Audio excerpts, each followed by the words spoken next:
Hello everyone. Hello मेरे प्यारे प्यारे बच्चों, कैसे हैं सारे के सारे? All good. वापस से मिल चुके हैं हम। यस। हो जाओ, सेटल डाउन हो जाओ आराम से। बिल्कुल टाइम पर आ जाते हैं सारे के सारे, दिस इज वेरी गुड। कई बच्चों का अभी भी वही है, हम तो आराम से एकदम देखेंगे लेक्चर को। कोई बात नहीं, टेंशन मत लो। अगर तुम्हें लगता है, देखो, कई बार हर बार ये बच्चों आ रहे हैं कि सर टाइम मैनेजमेंट नहीं हो पा रहा, टाइम मैनेजमेंट नहीं हो पा रहा। स्कूल में जाके अगर आप पढ़ाई कर रहे हो तो स्कूल में थोड़ा ध्यान से सुनना शुरू करो। स्कूल में तुम जो भी पढ़ रहे हो, क्लासरूम में तुम जो भी पढ़ रहे हो, अगर ध्यान से सुनोगे तो 100% ना सही, एटलीस्ट 20 से 25% तो तुम्हें समझ में आएगा ना। फिर बाकी जो तुम लेक्चर यहाँ आके सुनते हो उससे बाकी का कवर करो। तो इस तरीके से अपने टाइम मैनेजमेंट में ध्यान दो कि क्लासरूम जब स्कूल जा रहे हो अगर 6 घंटे के लिए, तो कम से कम वहां पे क्लास में कुछ तो सुनो। हर सब्जेक्ट में 20-25% भी अगर स्कूल से समझ के आ गए तो यहां पर बाकी का 75% समझना रह जाएगा। ठीक है, तो इस नोट के साथ अपने टाइम मैनेजमेंट को बढ़िया करेंगे। कल जो हमने क्लास करी थी, जो हमने लास्ट क्लास करी थी, यस, उसमें हमने कितनी सारी टर्म्स देख ली थी। सारी टर्म्स यहां पर अब एक एक करके चैप्टर में आपको देखने को मिलेंगी। हमने कहा था ये जो हम पढ़ाई कर रहे हैं ये जेनेटिक्स है। इसके अंदर हमने कहा था आप इनहेरिटेंस के बारे में, वेरिएशन के बारे में पढ़ते हो। इनहेरिटेंस का मतलब क्या था कि कैसे कैरेक्टर्स पास होंगे। वेरिएशन का मतलब क्या था कि कैसे हमारे बीच में डिफरेंसेस आ रहे हैं। फिर हमने पढ़ा कैरेक्टर क्या था, ट्रेट क्या था, जीन क्या थी, अलील क्या थी, होमोजाइगस, हेट्रोजाइगस, लोकस, डोमिनेंट अलील, रिसेसिव अलील, ये इतने सारे टर्म्स हमने डिस्कस किए थे। Genome, haploid, diploid. डिप्लॉइड का मतलब क्या था, हर चीज डबल कॉपी में होगी। हैप्लॉइड मतलब क्या था, हर चीज सिंगल कॉपी में होगी। जीनोम का मतलब क्या था, जीनोम का बस ये मतलब था एक सेट के लिए आप एक जीनोम टर्म यूज करते हो। हैप्लॉइड ऑर्गेनिज्म, या हैप्लॉइड सेल बोलो या हैप्लॉइड न्यूक्लियस बोलो, उसके पास एक ही जीनोम मिलेगा। डिप्लॉइड के पास दो जीनोम मिलेंगे। तो ये सारी की सारी कहानी हमने पढ़ी थी लास्ट क्लास के अंदर। सही है, रेडी होके बैठ गए सारे? रिवीजन हो गया सबका? माइंड रिफ्रेश हो चुका है? माइंड रिफ्रेश करना बहुत जरूरी है ना। कंप्यूटर खोलते हैं, लैपटॉप खोलते हैं तो रिफ्रेश करते हैं 4-5 बार। तो हर क्लास के बाद दिमाग एकदम वापस से रिफ्रेश। ग्लूकॉन डी लेकर रखा करो, एकदम ग्लूकॉन डी घोलो, पियो, एकदम तरोताजा हो जाओ। क्लास के बीच में गैप आता है, थोड़ा वॉशरूम वगैरह जाओ, थोड़ा कुछ 4-5 ड्राई फ्रूट वगैरह खाओ, थोड़ा घर वालों के साथ बैठो, हा हा ही हू करो, और फिर बोलो चलो चलो राम राम, हम चले अपनी क्लास। ठीक है, चलो। So with this note, your Agrim sir welcomes to you to your own Drona batch. करते हैं शुरू। हाँ जी, कल हमने सारी टर्मिनोलॉजीज देख ली थी कि क्या क्या टर्म्स हम डिस्कस करेंगे। आज हम पढ़ेंगे मेंडल के बारे में। आज हम देखेंगे कि मेंडल जी ने क्या क्या काम किए, उन्होंने किस पौधे पर काम किया, कैसे काम किया, क्यों काम किया, क्या रिजल्ट मिले। तो यहां पर हम देखेंगे सारा का सारा कि उन्होंने जब सिंगल जीन को पढ़ा तो क्या क्या चीजें मिली उनको, और उसके बेसिस पर उन्होंने कुछ रिजल्ट्स दिए, कुछ कंक्लूजन दिए, जिन्हें आज हम मानते हैं एज लॉ ऑफ डोमिनेंस और लॉ ऑफ सेग्रीगेशन। तो ये सारी की सारी कहानी हम आज करेंगे। ठीक है, all set? Chat box all set? दिल बना के भेज दो, हार्ट बना के, फायर बना के, थम्स अप बना के, या टाइप करके भेज दो ऑल सेट फटाफट। All set, very good. आलस मत किया करो, मैंने पहले भी कहा था तुम्हें कि बाद में जाके मैं देखता हूं कमेंट्स को। ठीक है, चलो जी स्टार्ट करते हैं। तो फर्स्ट हेडिंग डालो, फर्स्ट हेडिंग डालो Mendelian genetics. First heading Mendelian genetics. तो ये जो आपको फोटो दिख रही है,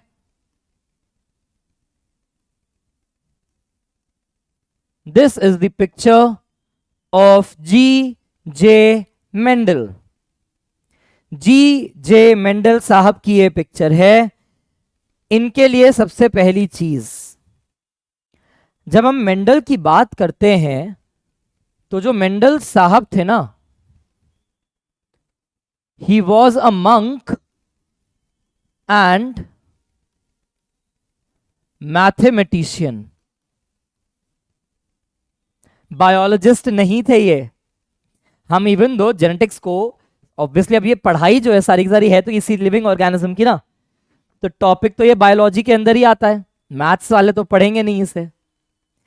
लेकिन G.J. Mendel by himself was a monk. Yes, दिख रहा है? इस तरीके की ड्रेस आपने देखी है सबने। तो जो जनरली चर्च में मंक होते हैं, प्रीस्ट होते हैं, वो लोग पहनते हैं, गले में क्रॉस भी है इनके, है ना। तो ही वॉज अ मंक, और साथ साथ सब्जेक्ट अगर देखें तो he was a mathematician. Yes, mathematics, statistics, probability, ये दोनों स्टैटिस्टिक्स और प्रोबेबिलिटी दोनों 10th की मैथ्स में पढ़े होंगे, मैथ्स के अंदर। तो इन्होंने भी यही सारे कॉन्सेप्ट यूज करके एक बहुत मैथमेटिकली स्ट्रॉन्ग जेनेटिक्स के बेसिस बनाए थे। मेंडल के लिए सबसे पहला पॉइंट क्या लिखेंगे आप? फर्स्ट पॉइंट लिखो, ही वर्कड फॉर 7 years। पहला point, he worked for 7 years, 1856 से 1863। 1856 से 1863। कितने साल का काम है? 7 साल का काम है। नेक्स्ट पॉइंट लिखो, काम किस पे किया? He worked on garden pea. जो नॉर्मल मटर होती है, जो खाने वाली मटर होती है, दैट इज पाइसम सटाइवम। इसी को हम बोलते हैं एडिबल पी। एक और प्लांट है मिलते जुलते नाम का, जिसका नाम होता है स्वीट पी। 11th में मॉर्फोलॉजी चैप्टर के अंदर फैबेसी फैमिली को खोलना और उसके एग्जाम्पल्स देखना, वहां पर स्वीट पी भी है। तो स्वीट पी एक अलग स्पीशीज है, और मेंडल ने जो काम किया था, जो आप daily day to day life में जो आप मटर खाते हो, उसको गार्डन पी या एडिबल पी कहते हैं, पाइसम सटाइवम। उन्होंने इस पे काम किया था, 7 साल का काम था, 1856 से 1863। जो भी ईयर एनसीईआरटी में है वो याद रखने जरूरी है, इन पे क्वेश्चन आते हैं और डायरेक्ट क्वेश्चन आएगा, मुश्किल नहीं है। पहले भी मैंने कहा था जेनेटिक्स मुश्किल नहीं है, तुम बस उससे डर के बैठते हो तो तुम्हें मुश्किल लगती है, वरना लिटरली इन चैप्टर्स से प्रीवियस ईयर क्वेश्चन जो हम देखेंगे, तुम देखना मुश्किल क्वेश्चन नहीं आते, डायरेक्ट बिल्कुल थाली में परोसे गए क्वेश्चन आते हैं। तो he worked on garden pea, second point. Third point लिखो, थर्ड पॉइंट लिखो, ही परफॉर्म्ड आर्टिफिशियल हाइब्रिडाइजेशन। एक बार वीडियो को यहां पे रोक के अपने sexual reproduction in flowering plant के नोट्स खोलो, और वहां पर जब हमने पोलन पिस्टल इंट्रैक्शन वगैरह पढ़ा था, तो वहां पे देखो उसके आसपास एक टॉपिक होगा जहां पे हमने emasculation, bagging, artificial hybridisation, in vitro pollen germination, इन सब के टेक्निक पढ़ी थी। खोल के देखो, वहां पे हमने कहा था कि एक फ्लावर बर्ड में से अगर उसे आपको फीमेल ट्रीट करना है एज अ फीमेल पेरेंट, तो बचपन में ही एंथर को ही काट देते हैं, इमैस्कुलेट कर देते हैं, मैस्कुलिन पार्ट हटा देते हैं, उसका मेल पार्ट हटा देते हैं। स्टिग्मा के लिए कहा था कि कोई अनवांटेड पोलन ग्रेन ना आ जाए तो उसे किसी पेपर से कवर कर देते हैं। पढ़ा था ये सारा? देखो वहां पे नोट्स खोल के, जब मैं कोई चीज बोलता हूं तुम्हें हाथ के हाथ उसे देखा करो। पूरे लेक्चर में आज तक, ये तीसरा चैप्टर है, हर लेक्चर में या हर किसी लेक्चर में कभी ना कभी मैं ये बोलता हूं कि बेटा ये 11th के इस चैप्टर की इस चीज है। तो माना कि तुम्हें चलो 11th अभी नहीं भी आती ढंग से, कोई बात नहीं, बट 11th की एनसीईआरटी को खोल के उसी टाइम पर वहां पर उसको देखा करो, वहां पर लिख दिया करो कि सर ने किस चैप्टर के लिए ये लाइन हमें बोली। आज अगर मैंने तुम्हें बोला कि स्वीट पी के लिए 11th के मॉर्फोलॉजी को खोल के देखो, तो वहां पे लिख देना कि सर ने जेनेटिक्स के सेकेंड लेक्चर में बोला था यहां देखने के लिए। तो तुम्हारी एनसीईआरटी कोरिलेट होती जाएगी, रेफरेंस बनता जाएगा 11th और 12th के बीच में। तो इन्होंने क्या किया था, आर्टिफिशियल हाइब्रिडाइजेशन करी। क्या लिखेंगे हम यहां पे,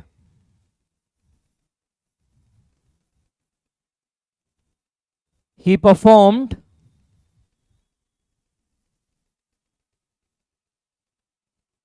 emasculation,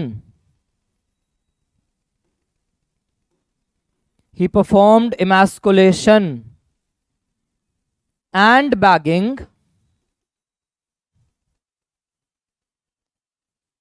in pea plants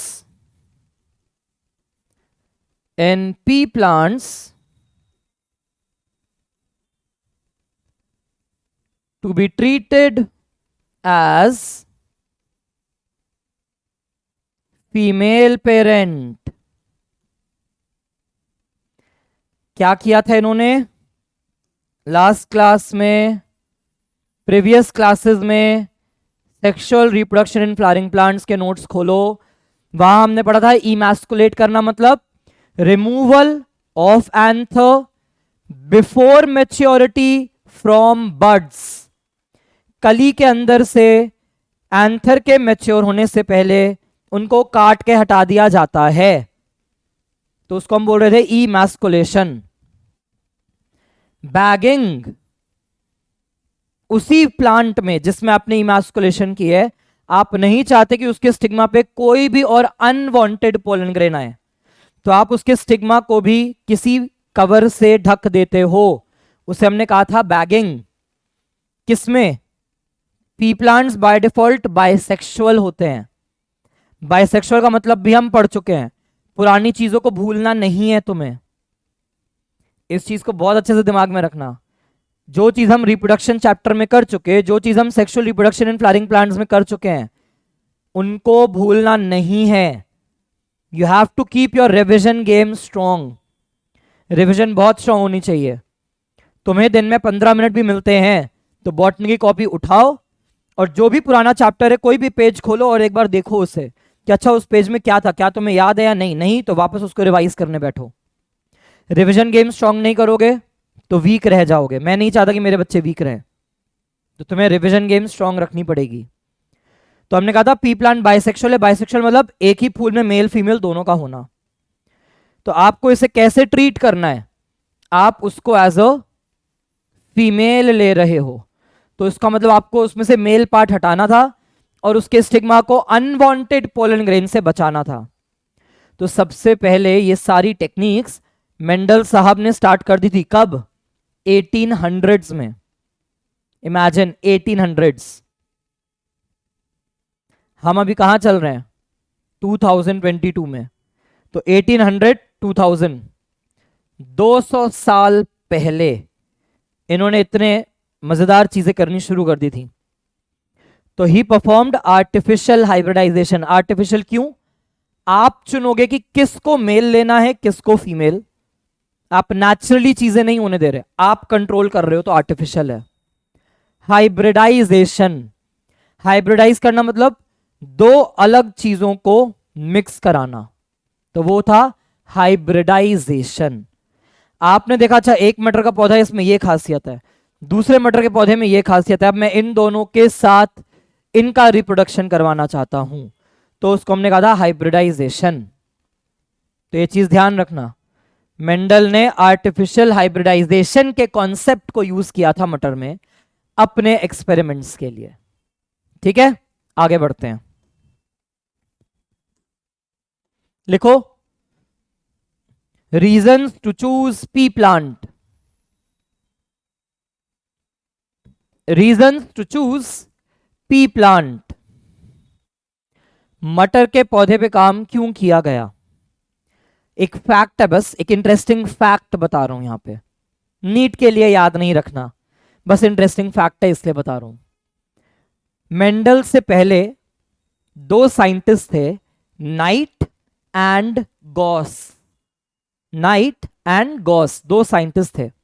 इन्होंने मेंडल से भी पहले आर्टिफिशियल हाइब्रिडाइजेशन के एक्सपेरिमेंट स्टार्ट किए थे, बट उन्होंने जिस जिस चीजों पे काम किया उस पर अच्छे रिजल्ट्स नहीं आए। इवन मेंडल साहब ने खुद भी और भी दूसरे पौधों पे काम किए। एक हॉकवीड नाम का पौधा है उस पे काम किया, लबलब नाम का पौधा है उस पे काम किया, बट अच्छे कुछ बढ़िया रिजल्ट समझ में नहीं आए। बाद में फिर उन्होंने मटर के पौधों को चूज किया। तो हमें बस ये याद रखना है कि उन्होंने किस पे काम किया, गार्डन पी पे किया। अब गार्डन पी में काम करने का फायदा क्या है? तो फर्स्ट पॉइंट लिखो, 2n इज इक्वल टू 14। क्या मतलब है इसका? 2n इज इक्वल टू 14 का क्या मतलब है? 2n का क्या मतलब बताया था? डिप्लॉयड है या हैप्लॉयड है? करेक्ट, 2n का मतलब डिप्लॉयड है। डिप्लॉयड ऑर्गेनिज्म मतलब हर जीन के या हर क्रोमोसोम की कितनी कॉपीज मिलेंगी पहले से बाय डिफॉल्ट? हर जीन का या हर क्रोमोसोम की बाय डिफॉल्ट कितनी कॉपीज होनी चाहिए? करेक्ट, दो दो कॉपीज पहले से होंगी, एक पापा से आई हुई एक मम्मी से आई हुई। फिर लिखा है 2n इज इक्वल टू 14, मतलब चीजें पेयर में है। और हमने कहा था ये नंबर क्या बताता है कि टोटल नंबर ऑफ क्रोमोसोम कितने हैं। तो यहां की अगर हम बात करेंगे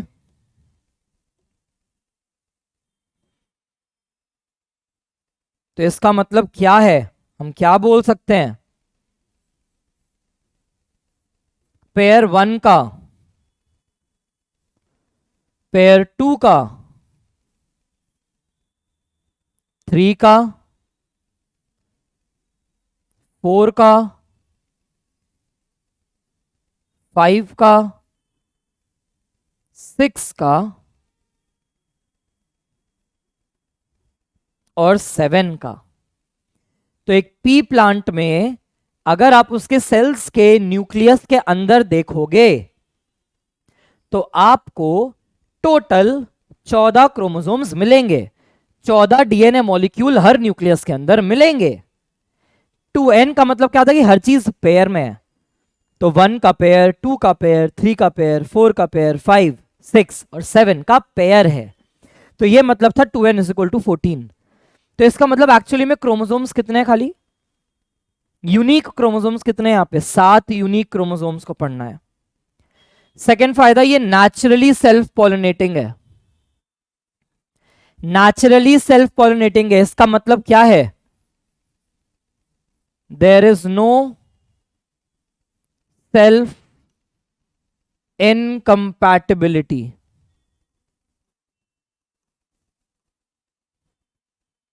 सेल्फ इनकम्पैटिबिलिटी नहीं है।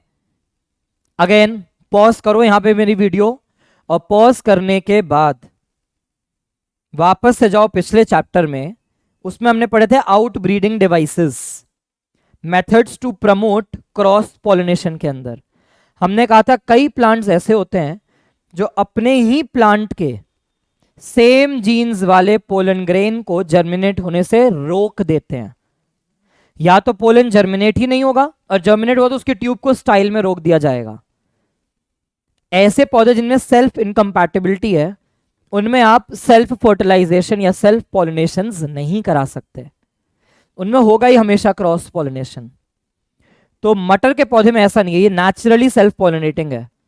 तो तुम आर्टिफिशियली क्रॉस पॉलिनेशन करा सकते हो, अदरवाइज तुमने ऐसे ही छोड़ दिया तो वो नेचुरली सेल्फ पॉलिनेट तो कर ही लेगा। एनुअल प्लांट है। एनुअल प्लांट बोलने का फायदा होता है कि हमें पता चल जाता है it has a short life cycle. Annual मतलब क्या पढ़ा था कि ज्यादा से ज्यादा, फर्स्ट चैप्टर में हमने कौन सा पढ़ा था? मोनोकार्पिक, पॉलीकार्पिक का। मोनोकार्पिक में हमने कहा था सारे एनुअल प्लांट्स आ जाते हैं जो 1 साल तक ही जिंदा रहेंगे, 1 साल से ऊपर तो लाइफ वैसे ही नहीं है, तो एनुअल है।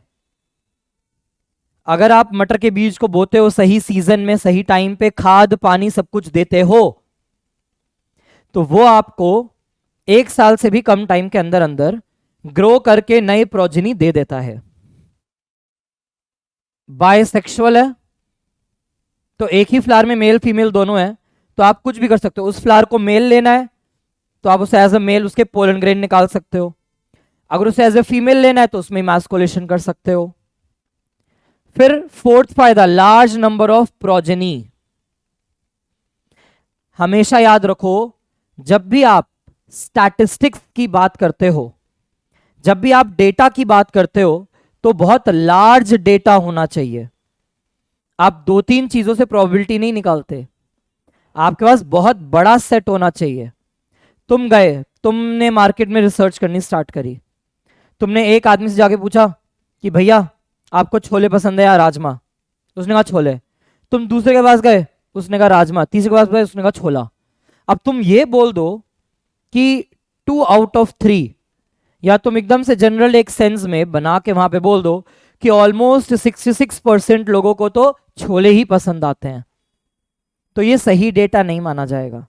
3 लोगों से तुमने रिजल्ट निकाल लिया है, हो सकता है तुम नेक्स्ट 3 के पास जाओ, वो बोल रहे हैं उन तीनों को राजमा पसंद है, तो इसका ये मतलब थोड़ी है तुम बोल दो कि नहीं 100% लोगों को राजमा पसंद है।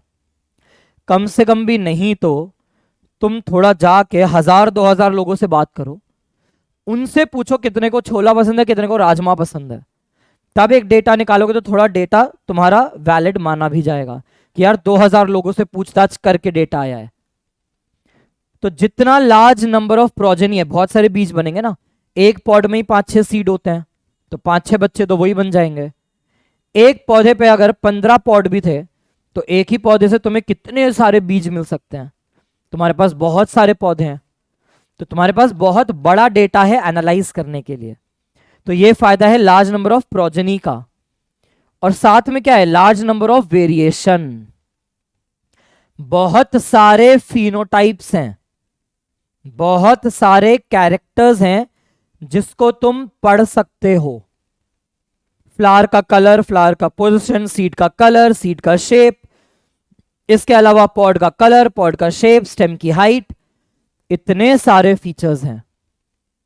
यहां पे भी एक और इंटरेस्टिंग फैक्ट है, यहां पर जो हम पढ़ेंगे अभी, मेंडल ने टोटल 11 कैरेक्टर्स लिए थे, लेकिन उन 11 में से धीरे धीरे करते करते खाली 7 कैरेक्टर थे जहां उनके रिजल्ट बड़े कॉमन निकले। तो उन्होंने अपने रिसर्च पेपर में खाली उन 7 कैरेक्टर्स का जिक्र किया था। बाकी के जो 4 कैरेक्टर्स थे जिनका रिजल्ट गड़बड़ा रहा था, उसके रिजल्ट नहीं दिए मेंडल ने। तो ये सारे फायदे थे कि उन्होंने मटर के प्लांट को चूज किया। ठीक है, बढ़े आगे। नेक्स्ट लिखो, नेक्स्ट पॉइंट लिखो, Mendel selected 14 true breeding plant varieties. Next point, Mendel selected 14 true breeding plant varieties. Total 14 plant की वैरायटीज थी। और ये जो 14 वैरायटीज हैं, ये कैसी वैरायटीज हैं? There were 7 pairs of contrasting characters. There were 7 pairs of contrasting characters. हम कैरेक्टर भी लिख सकते हैं, या फिर हम यहां पे एक और वर्ड डाल सकते हैं, trait. 7 pair of contrasting trait.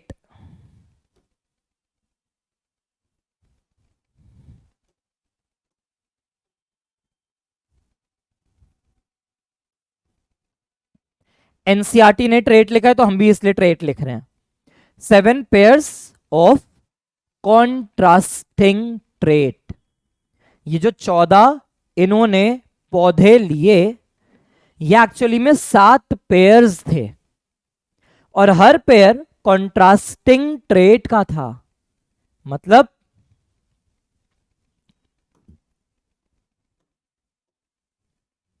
एक मान लो कैरेक्टर हुआ सीड का शेप, अब वहां पे दो पौधे हैं, एक पौधे राउंड सीड्स बना रहा है तो दूसरे पौधे के पास रिंकल्ड सीड्स हैं। तो राउंड और रिंकल्ड क्या है हमारे ट्रेट, कैरेक्टर क्या है सीड का शेप। तो ये दो टाइप के पौधे हुए। फिर दो पौधे ऐसे थे जिसमें एक में येलो सीड कलर था, एक में ग्रीन सीड कलर, ये दो और पौधे हुए। तो ऐसे करते करते करते करते इन्होंने total 7 pair of contrasting traits को लिया। टोटल जो 14 पौधे थे, the 14 true breeding plant varieties were actually 7 pairs of contrasting traits. ठीक है, इसका मतलब क्लियर है। पहला पेयर है, उसके कॉन्ट्रास्टिंग ट्रेड क्या थे कि ड्वार्फ है या टॉल है। दूसरा पेयर जो है उसमें दो पौधे हैं, एक पौधे के पास येलो सीड कलर, एक के पास ग्रीन सीड कलर। फिर तीसरा पेयर है, एक में वॉयलेट फ्लावर, एक में व्हाइट फ्लावर। फिर चौथा पेयर है, फिर पांचवा, फिर छठा, फिर सातवां। तो टोटल 7 पेयर। पौधों का नंबर कितना है, टोटल 14 प्लांट्स। नेक्स्ट लिखो, नेक्स्ट लिखो ट्रू ब्रीडिंग का मतलब। एनसीईआरटी में ये सारी एनसीईआरटी की चीजें हैं, इंस्टेड ऑफ एनसीईआरटी पेस्ट करने के एनसीईआरटी की ही लाइंस ले आए हम यहां पे। नेक्स्ट पॉइंट लिखो, अ ट्रू ब्रीडिंग लाइन या true breeding plant is one, लिख लो, मैं डिक्टेट कर रहा हूं, दिख रहा है सामने फिर भी डिक्टेट कर रहा हूं तुम्हारे लिए, करो। अ ट्रू ब्रीडिंग प्लांट या true breeding line is one that having undergone continuous self pollination, having undergone continuous self pollination shows stable trait inheritance and expression for several generations। एक ट्रू ब्रीडिंग लाइन के definition को लिख लो। अब इसका मतलब क्या है, ट्रू ब्रीड, ट्रू मतलब क्या होता है सच्चा, ब्रीड करना मतलब आगे के बच्चे बनने।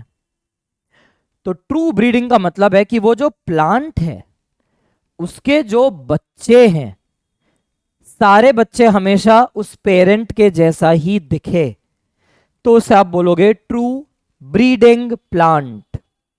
ध्यान से सुनो, ट्रू ब्रीडिंग किसको बोल रहे हैं, कैसे बनते हैं, कॉन्टिन्यूअसली सेल्फ पॉलिनेशन से बनते हैं। आपने एक पौधा लिया, टॉल पौधा है, तुमने उस टॉल पौधे की सेल्फ पॉलिनेशन होने दी, उसके बीज आए, तुमने बीज को बो दिया। अब अगर वो बीज से जो बच्चे निकल रहे हैं 100% बच्चे उसके सारे एकदम टॉल ही बन रहे हैं, तो आप बोल दोगे कि वो ट्रू ब्रीडिंग प्लांट है। क्यों, क्या लिखा है यहां पे, स्टेबल ट्रेट इनहेरिटेंस। वो जो ट्रेट है, वो जो टॉलनेस का ट्रेट है, वो स्टेबली इनहेरिट, हर बार हर बच्चा टॉल ही बनना चाहिए फॉर सेवरल जेनरेशंस। आपने उस टॉल प्लांट को सेल्फ पॉलिनेट होने दिया, उसके कुछ बीज आए, आपने उसको सो किया, सारे बच्चे टॉल निकल गए। अब वो जो टॉल बच्चे उनको फिर सेल्फ पॉलिनेट कराओ अगले जनरेशन में, अगेन अगर उस पौधे के सारे बच्चे फिर से टॉल है, इसका मतलब वो ट्रू ब्रीडिंग था। अगर उसके बच्चों में वेरिएशन है, टॉल भी बच्चे बन रहे हैं, ड्वार्फ भी बच्चे बन रहे हैं, तो इसका मतलब गड़बड़ है। तो ट्रू ब्रीडिंग प्लांट का मतलब है pure line plant, homozygous plant. Homozygous मतलब क्या पढ़ा था कि जब अलील्स आइडेंटिकल होते हैं तो उसे होमोजाइगस कहते हैं। तो इन्होंने ट्रू ब्रीडिंग प्लांट वैरायटी ली थी 14, मतलब अगर वो टॉल ट्रू ब्रीडिंग है, तुम कितनी बार भी सेल्फ पॉलिनेट कराओ वो टॉल ही बच्चे बनाएगा। अगर वो वॉयलेट कलर वाला पी प्लांट है, तुम कितने बार भी सेल्फ पॉलिनेट कराओ, उसके जितने बच्चे बनेंगे हमेशा वॉयलेट फ्लावर ही देंगे। तो ट्रू ब्रीडिंग मतलब प्योर लाइन या होमोजाइगस, सेल्फ पॉलिनेशन से बनते हैं सेवरल जनरेशंस के लिए। क्या है मतलब उसका, बार बार आप उसे सेल्फ पॉलिनेट कराते रहो, मल्टीपल जनरेशंस के लिए सेल्फ पॉलिनेशन चलती रहेगी। और उन बीज से बनने पर हमेशा वैसे ही बच्चे बनेंगे। टॉल का बच्चा टॉल, ड्वार्फ का बच्चा ड्वार्फ ही बनना चाहिए। ठीक है। फिर मेंडल ने अपने रिसर्च पेपर में पोस्टुलेट्स दिए थे। मेंडल ने अपने पेपर में पोस्टुलेट्स दिए थे। कॉरेंस नाम के साइंटिस्ट थे।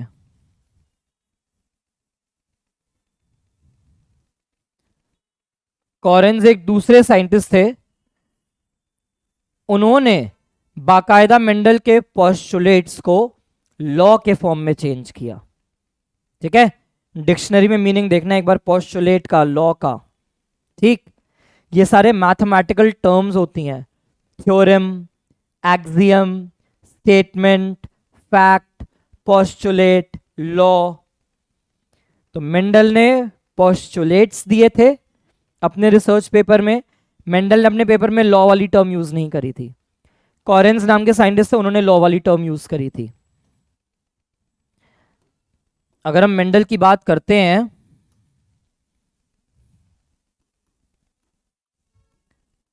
तो मेंडल जो थे, he died unrecognised.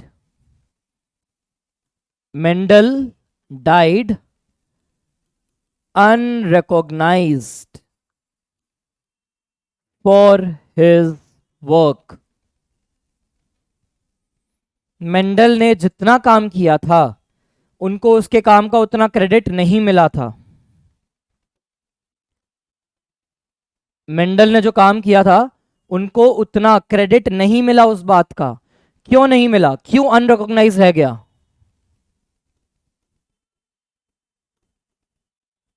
Mendel used lots of mathematics. उन्होंने अपने काम में बहुत ज्यादा स्टैटिस्टिक्स और बहुत ज्यादा प्रोबेबिलिटी का यूज किया। मैथमेटिकल फॉर्मूला, उनके टाइम के जो बायोलॉजिस्ट थे उनका सर चकरा गया कि भाई ये किया क्या है इसने। ये बायोलॉजी के क्वेश्चंस के लिए, ये डीएनए और जीन्स को समझाने के लिए इसने मैथ्स के फॉर्मूले, मैथ्स का data, statistics, mean, median, mode, ये सब बता दिया। तो जो भी बायोलॉजिस्ट थे उनका सर चकराया। अब बायोलॉजिस्ट ने बोल दिया तुम हो मैथमेटिशियन, तुम अपना काम अपने पास रखो, हम तुम्हारे काम को नहीं मानते। तो एक तो ये बहुत बड़ा रीजन था कि क्यों इनका काम अनरिकॉग्नाइज रहा।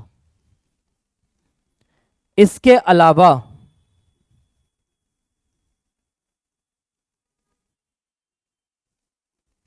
Communication was not easy.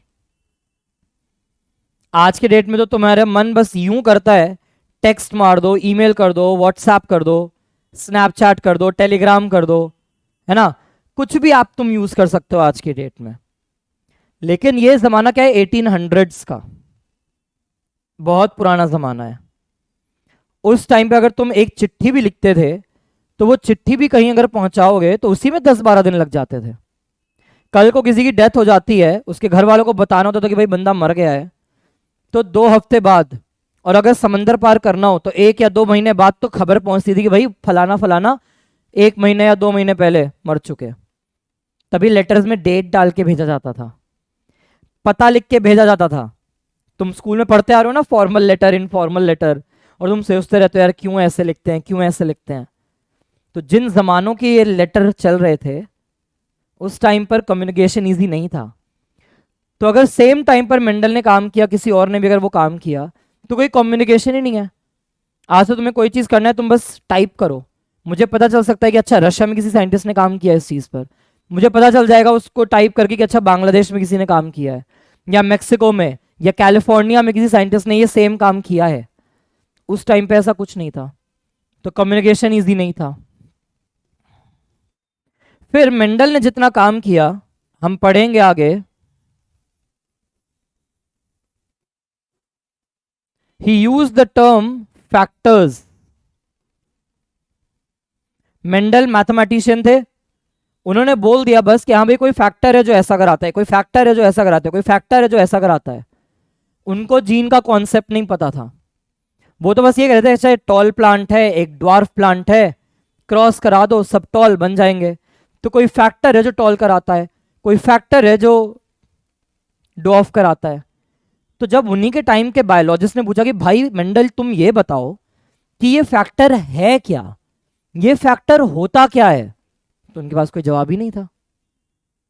मान लो तुमने कोई काम किया, ठीक है, तो तुम बोलोगे कि सर कोई चीज है जिसकी वजह से ऐसा हो रहा है, तुम देख पा रहे हो कि वो चीज ऐसा कर रही है, बट क्यों कर रही है तुम्हें नहीं पता। तो मैं क्या बोलूंगा, चल चल जा रहने दे, जब पता चल जाएगा तब ही हो मेरे पास वापस, यही बोलूंगा ना। कि जब आपको पता ही नहीं है कि जो आप काम कर रहे हो उसके पीछे का साइंस क्या है, तो मैं कैसे मानूंगा आपकी बात। तो मेंडल बस बोलते रहे भाई कोई फैक्टर है, कोई फैक्टर है, कोई फैक्टर है। जब उनसे पूछा भाई फैक्टर होता क्या है, उन्होंने कहा मुझे नहीं पता फैक्टर होता क्या है। तो ये सारे रीजंस थे कि मेंडल के काम को ज्यादा रिकॉग्निशन नहीं मिली। काम तो बहुत तगड़ा था, लेकिन उस टाइम के ना तो बायोलॉजिस्ट को समझ में आया, ना वो ढंग से अपने काम को समझा पाए, और ना उस टाइम पे कम्युनिकेशन आसान होता था कि वो भाई किसी की मदद मांग पाते या कहीं बातचीत कर पाते कि भाई ऐसा ऐसा काम है, क्या तुम हेल्प कर सकते हो। आज की डेट में असली साइंस की दुनिया में ऐसा होता है।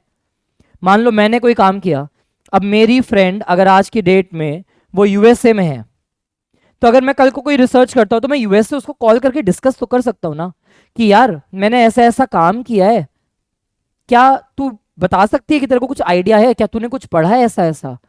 या हो सकता है कि उसके पास रिसोर्सेज हो तो वो यूएसए में बैठ के मेरा काम सेम कॉपी कर ले, और वो बता दे यार अग्रिम तू इस चीज को ऐसे ऐसे करके देख तो शायद हेल्प हो जाए, या मैंने ऐसा ऐसा काम किया मुझे तो ऐसा रिजल्ट मिल रहा है, हम रिजल्ट शेयर कर लें। उस टाइम पे ऐसा कुछ नहीं था। तो मेंडल अपने काम करने के बाद ऑलमोस्ट, हमने पढ़ा था ना इनका काम 1863 तक इनका काम चला था। 1865 के आसपास इन्होंने अपना पेपर पब्लिश किया था। एनसीईआरटी में लिखा है that Mendel published his work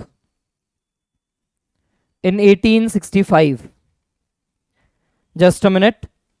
Mendel ने 1865 में अपना काम पब्लिश किया था, लेकिन मेंडल ने जब अपना काम पब्लिश किया तो लोगों को इतना कुछ समझ में नहीं आया। ठीक है, एक्सपेरिमेंट्स इन प्लांट हाइब्रिडाइजेशन के नाम से मेंडल ने अपना पेपर पब्लिश किया था। ठीक है, तो Mendel publish his work in 1865। 1863 में काम खत्म किया, लेकिन इनके काम को ज्यादा महत्व नहीं दिया गया, और ये कुछ रीजंस है कि क्यों नहीं दिया गया। फैक्टर का कॉन्सेप्ट नहीं समझा पाए, उस टाइम साइंटिफिक कम्युनिटी में बातचीत आसान नहीं थी, और मेंडल ने इतनी मैथ्स यूज करी कि बायोलॉजिस्ट का दिमाग वैसे ही घूम गया, तो इसलिए उनका काम ज्यादा फेमस नहीं हो पाया। लेकिन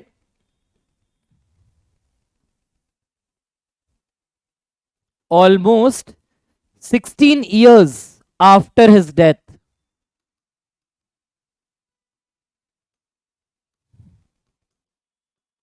in 1900s, 1884 के अराउंड इनकी डेथ हुई थी। ऑलमोस्ट 16 साल बाद उनके मरने के 1900s में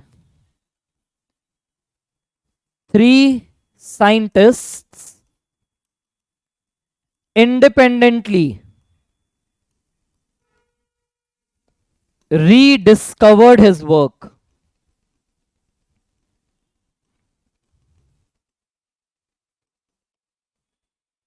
सोचो, आज तक अब हम इनके जेनेटिक्स के काम हम स्टार्ट करते हैं तो इन्हीं के नाम से करते हैं।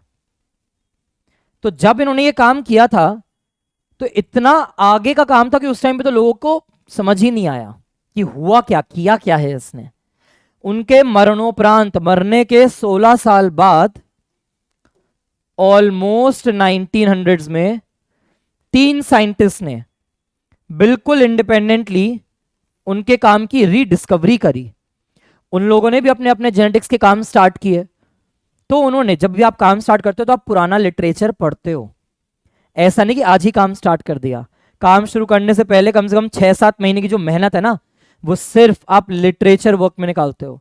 आप पढ़ते हो कि आज तक क्या क्या रिसर्च हुई है, क्या क्या टेक्नोलॉजी यूज हुई है, क्या प्रोसीजर्स यूज किए गए हैं, क्या क्या केमिकल्स लगेंगे, क्या क्या मशीनरी लगेगी। ऐसा नहीं कि बस आज सो के उठे और कल से एक्सपेरिमेंट शुरू हो जाता है। तो ये जो 3 साइंटिस्ट थे, एनसीईआरटी में सारा दिया हुआ है, तुम्हें लग रहा होगा कि क्या पढ़ा रहे हैं, एनसीईआरटी ने सब आगे जाके दिया हुआ है। Correns, Tschermak and de व्राइज।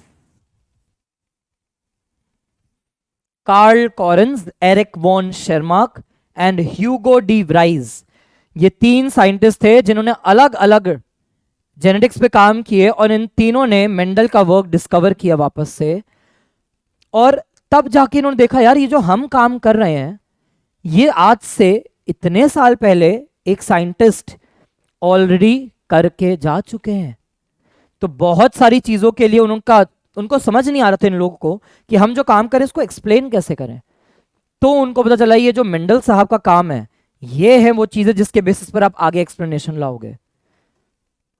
तो ये जो कॉरेंस भाई साहब थे, इन्होंने मेंडल के उन पोस्टुलेट्स को प्रॉपर्ली लॉ के फॉर्म में चेंज किया। ठीक है, तो ये सारी चीजें थी हमारे मेंडल जी के बारे में। हमने क्या कहा था, इसको डायरेक्ट एनसीईआरटी से ही कर सकते हो, मन करे तो कॉपी में टेबल रीड्रॉ करना, वरना जरूरत नहीं है। हमने कहा था कैरेक्टर क्या होता है, कोई भी फीचर, तो स्टेम की हाइट, फ्लावर का कलर, फ्लावर की पोजीशन, पॉड का शेप, पॉड का कलर, सीड का शेप, सीड का कलर, ये सारे क्या कहलाएंगे, कैरेक्टर कहलाएंगे। ट्रेट क्या क्या है, कॉन्ट्रास्टिंग मतलब ऑपोजिट ट्रेट्स। तो हमने क्या कहा था, टोटल 14 पौधे थे जो कि क्या थे, 7 पेयर थे, किसके, कॉन्ट्रास्टिंग ट्रेट्स के। हमने कहा था हर एक कैरेक्टर के जो वेरिएशन है, जो टाइप्स, उन्हें ट्रेट कहते हैं। तो टॉल या ड्वार्फ, वॉयलेट या वाइट, एक्सियल या टर्मिनल, ठीक है, ये सारे फीचर्स थे। मटर के पॉड देखना, कुछ पॉड होते हैं बिल्कुल ऐसे स्मूथ, और कुछ मटर के पॉड होते हैं जिसमें ऐसे कर्व्स आते हैं,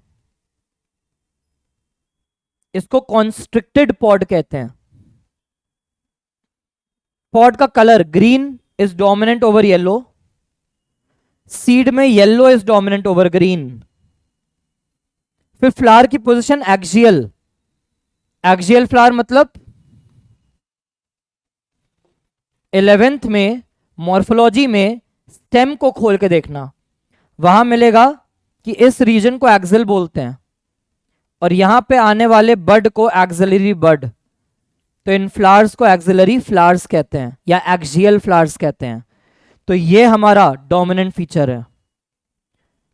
टिप पर फ्लावर आए, टर्मिनल फ्लावर हो, ये रिसेसिव फीचर है। तो ये total 14 true breeding plant variety से इन्होंने काम स्टार्ट किया था। ठीक है, चलो आ जाते हैं इनके काम पे।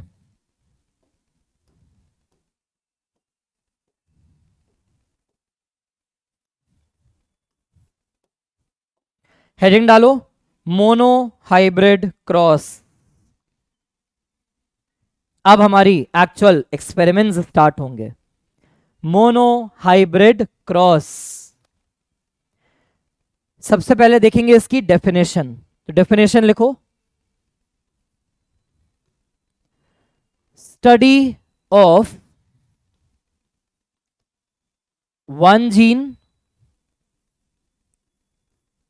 या वन लोकस, या आप बोल सकते हो one character at a given time.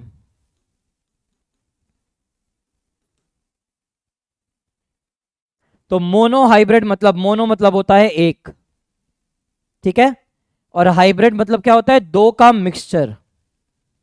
तो आप सिर्फ एक कैरेक्टर के लिए अभी हाइब्रिडाइजेशन करा रहे हो। मोनो हाइब्रिड का एक मतलब क्या है, और आप ये जो हाइब्रिडाइजेशन करा रहे हो, hybridization is done to study one character.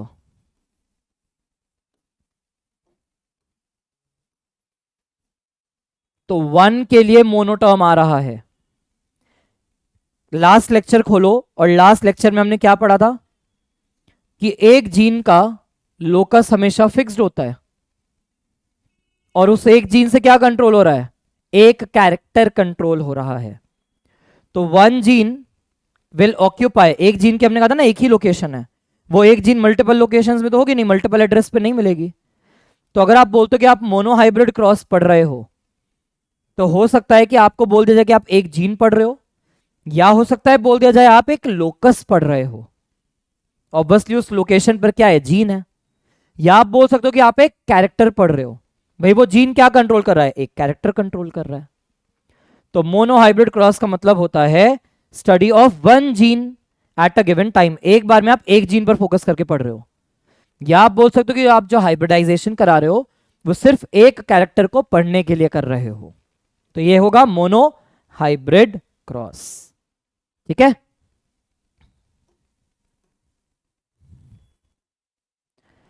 Mendel के ही पद चिन्हों पर चलते हुए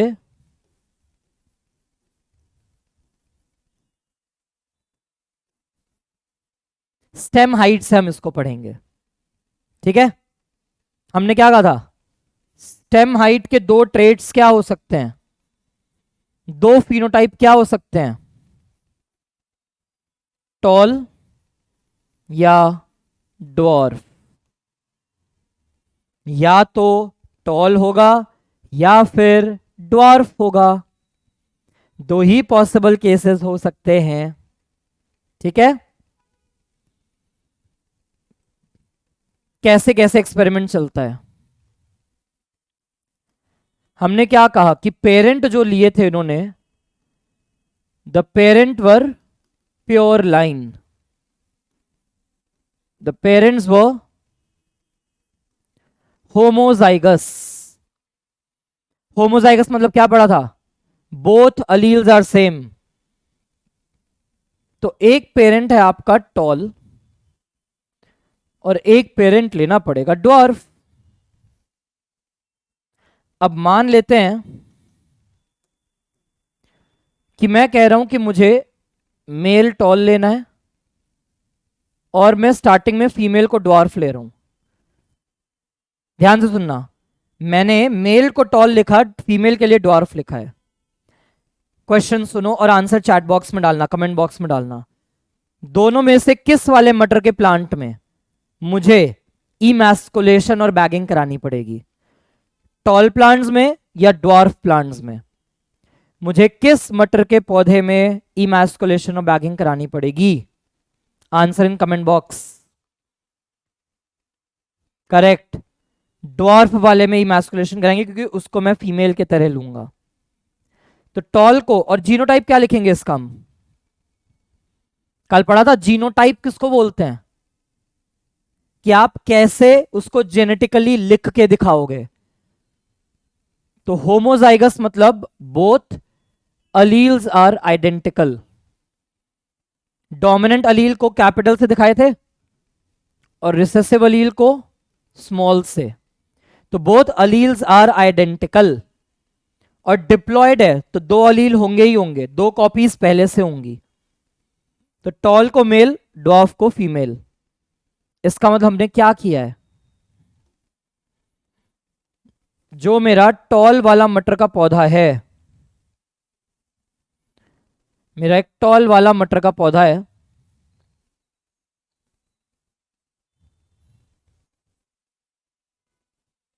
बाइसेक्सुअल है ये, और मेरे पास एक ड्वार्फ मटर का पौधा है,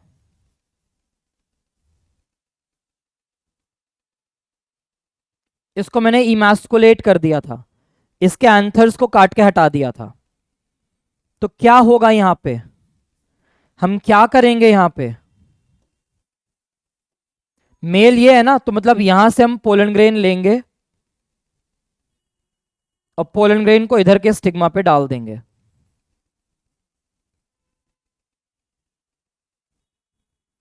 मेल लिखने का मतलब क्या है कि स्टॉल से आपने पोलन ग्रेन चूज किए हैं।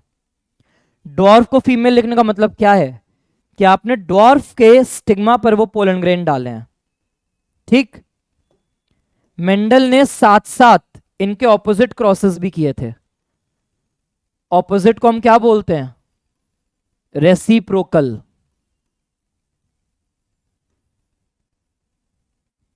ऑपोजिट का एक टर्म होता है रेसिप्रोकल। तो रेसिप्रोकल मतलब क्या है? इन्होंने ऐसे केसेस भी लिए पेरेंट में,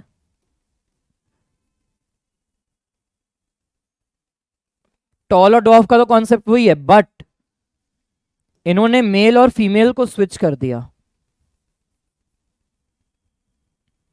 नॉर्मल क्रॉस तो किया ही किया, इनके ऑपोजिट क्रॉसेस भी किए हैं। तो ऑपोजिट क्रॉस में क्या हो जाएगा? अब एक टॉल फीमेल है, मतलब आपने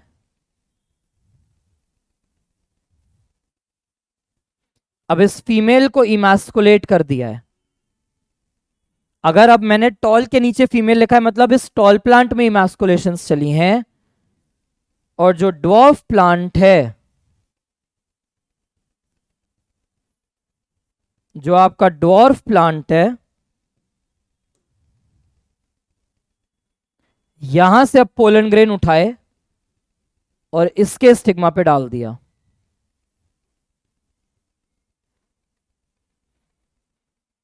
क्या रेसिप्रोकल क्या दिख रहा है? उल्टा क्या हुआ है? पहले टॉल मेल था, फीमेल ड्वार्फ थी, आपने ये जेंडर उल्टे कर दिए। अब टॉल फीमेल है और ड्वार्फ मेल है।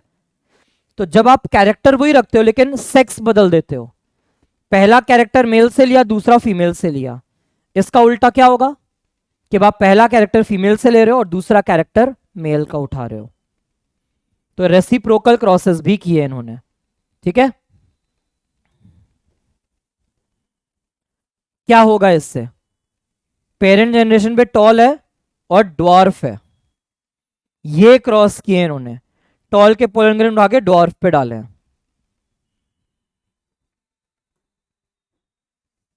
टॉल के जो पोलन है,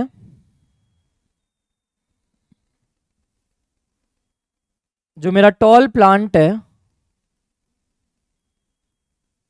इनके जो पोलन ग्रेन्स हैं,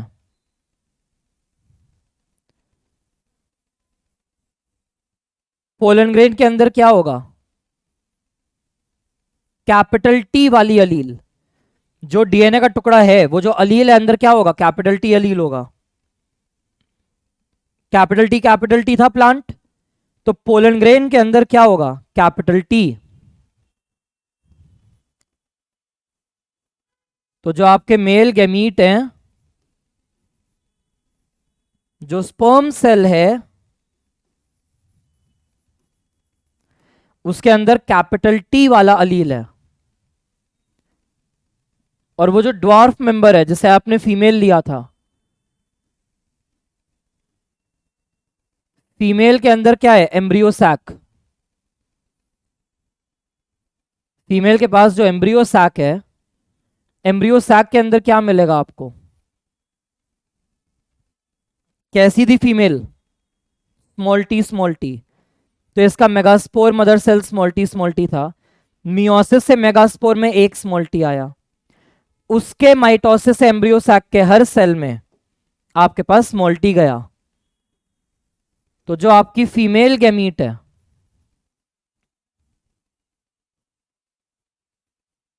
अगर मैं कह रहा हूं कि पूरा का पूरा एम्ब्रियो सैक स्मॉल टी है, तो इसका मतलब फीमेल गैमीट कैसा है? Small T. ठीक है। तो पेरेंट टॉल एंड ड्वार्फ, इन पेरेंट के गैमीट्स क्या बने? What are the gametes formed? Capital T male gamete and small T female gamete. इनके बीच में क्या चलेगा? फर्टिलाइजेशन। इनके बीच में चलेगी फर्टिलाइजेशन, है ना। कैपिटल टी वाला पोलन ग्रेन आके स्टिग्मा पे बैठेगा। ठीक। डायग्राम बना के दिखाता हूं, तब जल्दी आएगा तुमको शायद समझ में।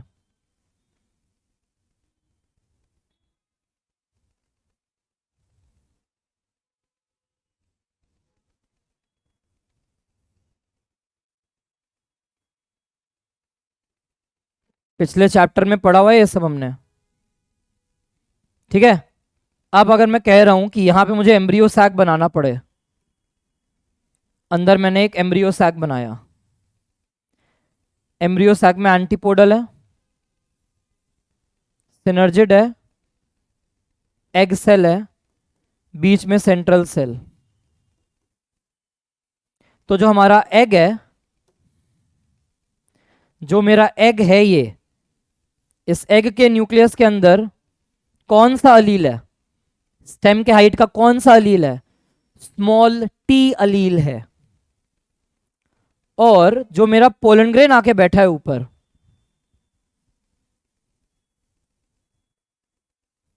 पोलन ग्रेन आया था, पोलन ग्रेन में पोलन ट्यूब बनी हुई है, आगे वेजिटेटिव सेल का न्यूक्लियस, और पीछे कौन है, ये क्या है, मेरे मेल गैमीट है।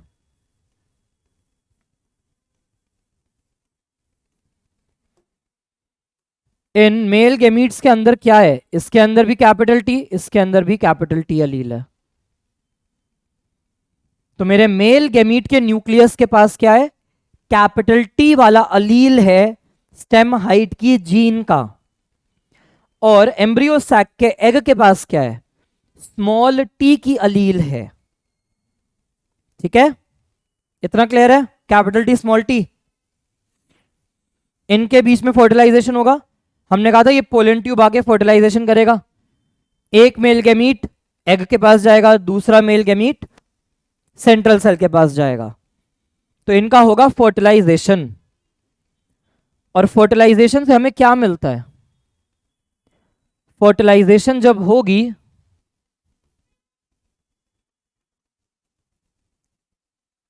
फर्टिलाइजेशन से आपको क्या मिलेगा, आपको मिलेगा F1 जेनरेशन। F की फुल फॉर्म होती है फिलियल।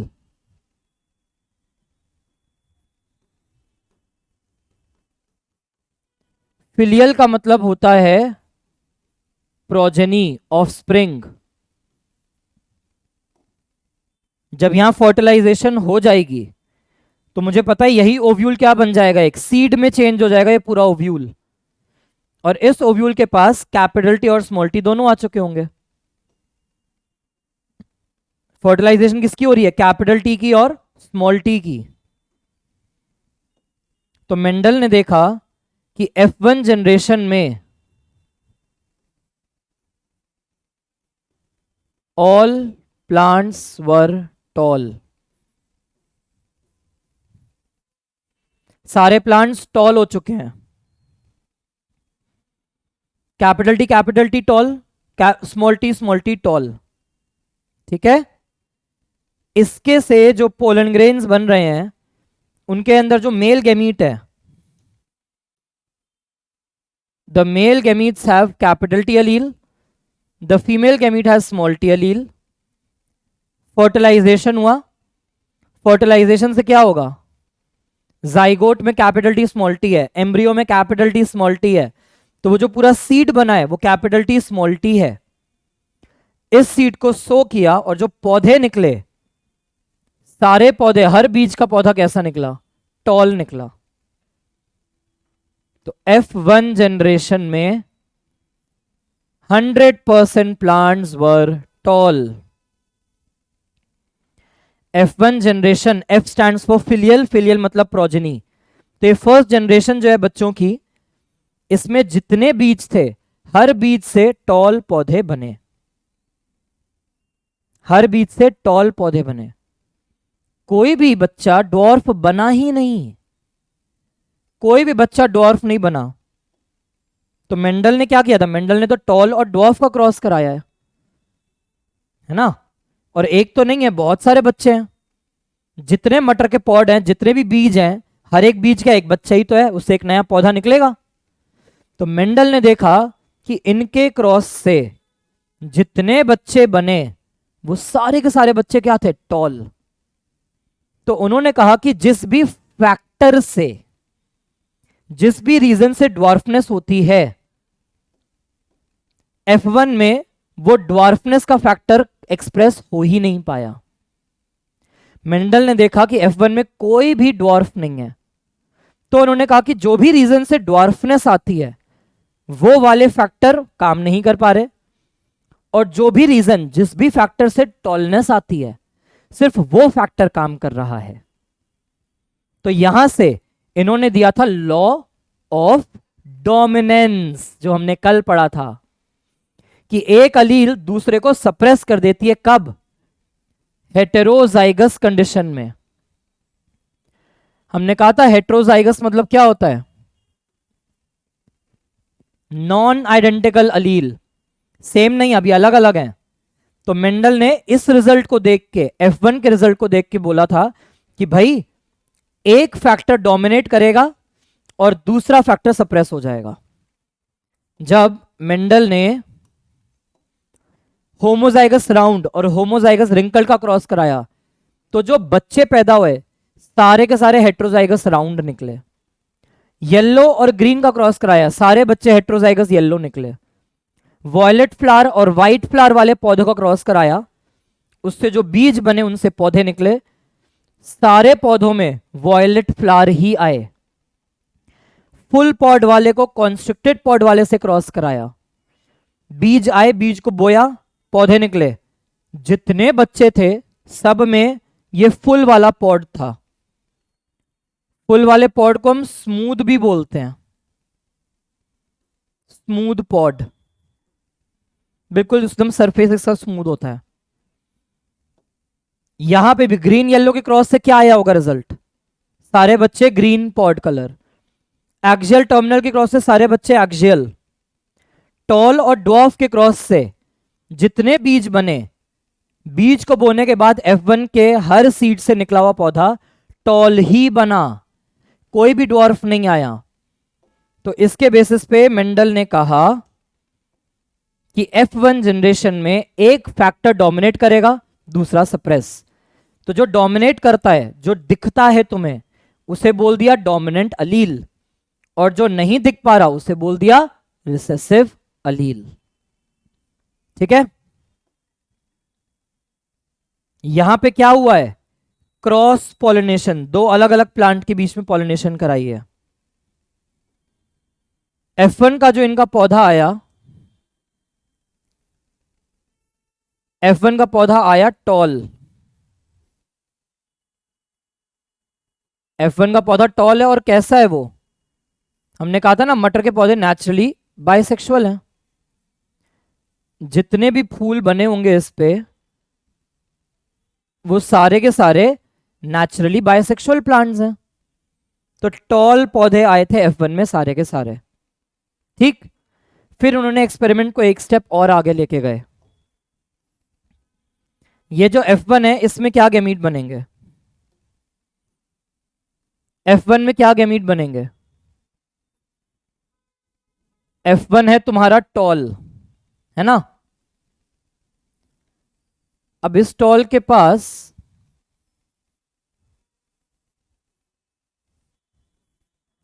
मेल फीमेल दोनों है, और ये कैसा टॉल है? हेट्रोजाइगस। इसका मतलब, इसका सिंपल मतलब क्या होगा?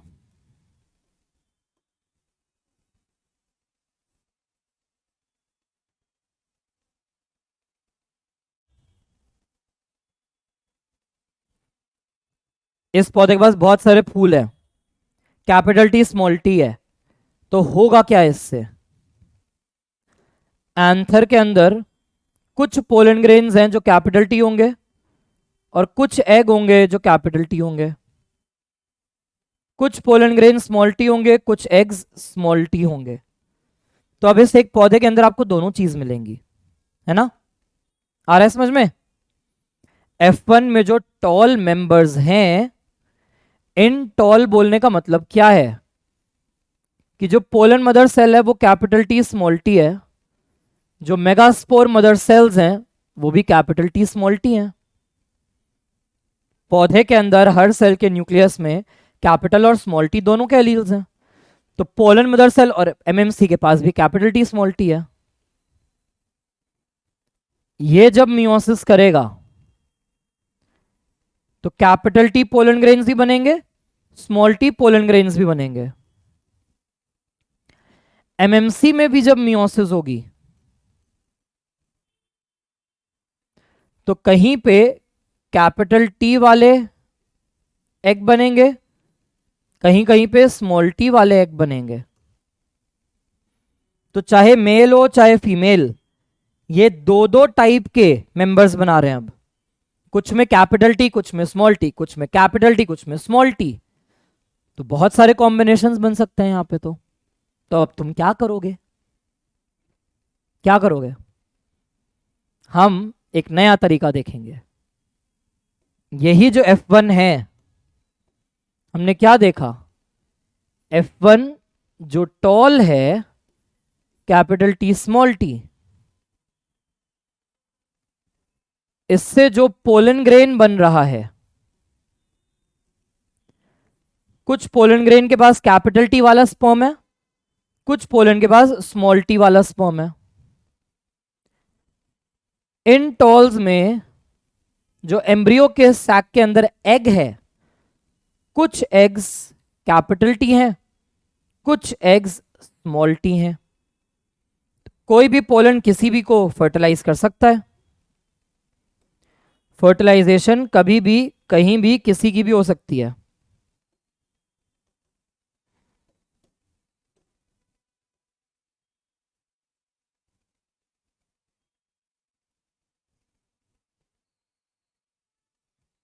किसी की भी फर्टिलाइजेशन कैसे भी हो सकती है।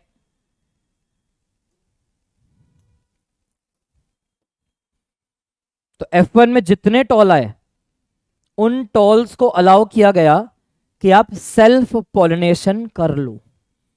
अब क्रॉस पॉलिनेशन नहीं करा रहे हैं।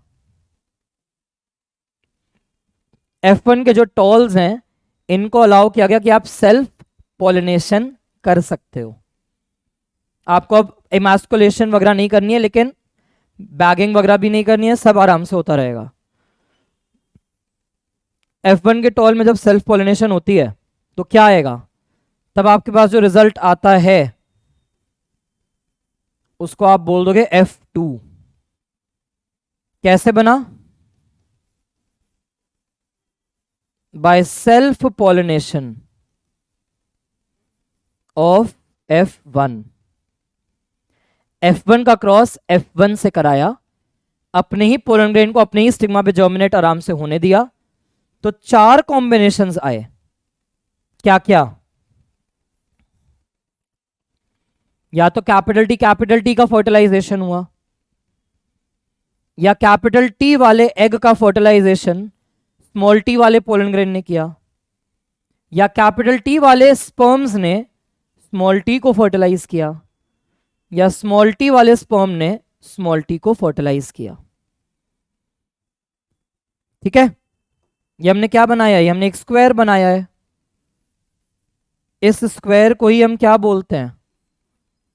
इसी को कहा जाता है Punnett square by R.C. Punnett.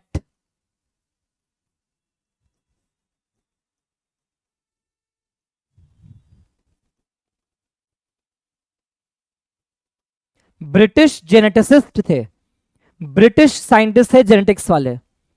इन्होंने ये मैथमेटिकल तरीका बनाया कि आप एक तरफ एक मेंबर के गैमीट लिख लो। एग मतलब क्या है? हमने क्या लिखे हैं यहां पे? सारे फीमेल्स। और ये हमने क्या लिखे हैं? सारे मेल। तो इस स्क्वायर को पनेट ने बनाया था, तो इसे हम बोलते हैं पनेट स्क्वायर। ये एक तरीका है जहां से आप प्रोबेबिलिटीज कैलकुलेट कर सकते हो, पॉसिबिलिटीज कैलकुलेट कर सकते हो कि क्या क्या जाइगोट बन सकते हैं, क्या क्या जाइगोटिक कॉम्बिनेशन हो सकते हैं। एग और स्पर्म के फ्यूजन से जाइगोट बनेंगे। ठीक है, तो ये सारे जो बच्चे हैं F1 के क्रॉस से आए हैं, तो इनको आप बोलोगे F2। These are F2 generation, self pollination से आए हैं F1 के। अब इनको रिजल्ट क्या मिला?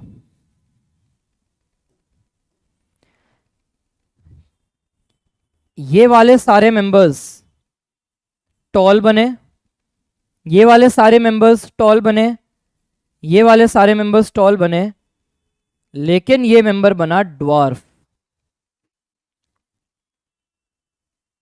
3 मेंबर टॉल, 1 मेंबर ड्वार्फ बनाया। तो यहां से क्या समझेंगे हम? हमने क्या देखा? हम जो F2 की बात कर रहे हैं, इसमें हमने क्या देखा? 3 मेंबर टॉल हैं और 1 मेंबर ड्वार्फ। 75% टॉल है, 25% ड्वार्फ। 4 में से 3 मेंबर टॉल है, 4 में से 1 मेंबर ड्वार्फ। तो ये हम क्या देख रहे हैं? सारा फिनोटाइप कि ये दिख कैसा रहा है। हम ये देख रहे हैं कि ये दिख कैसा रहा है, तो इसको हम बोलेंगे फिनोटाइप। तो यहां पे रेशियो क्या आ जाएगा फिनोटाइप का? रेशियो क्या दिख रहा है मुझे? कितने टॉल और कितने ड्वार्फ हैं?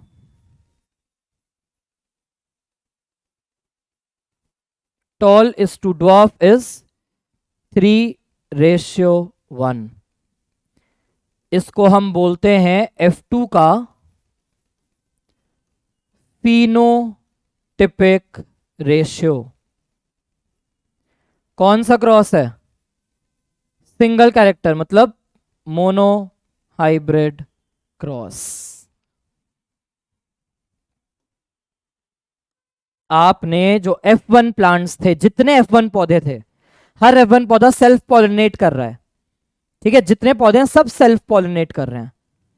उनसे जो बच्चे बने, हर पौधे में से लगभग आपको क्या देखा? जब आपने उसके बीज को बोया, पौधे निकले, तो अब वो पौधे F2 के पौधे कहलाएंगे। पेरेंट P था, पहला बच्चा F1, अब नया जनरेशन F2। और F2 में हमेशा क्या देखा? हर F1 के जो बच्चे आए हैं उसमें से 75% मेंबर्स कैसे हैं?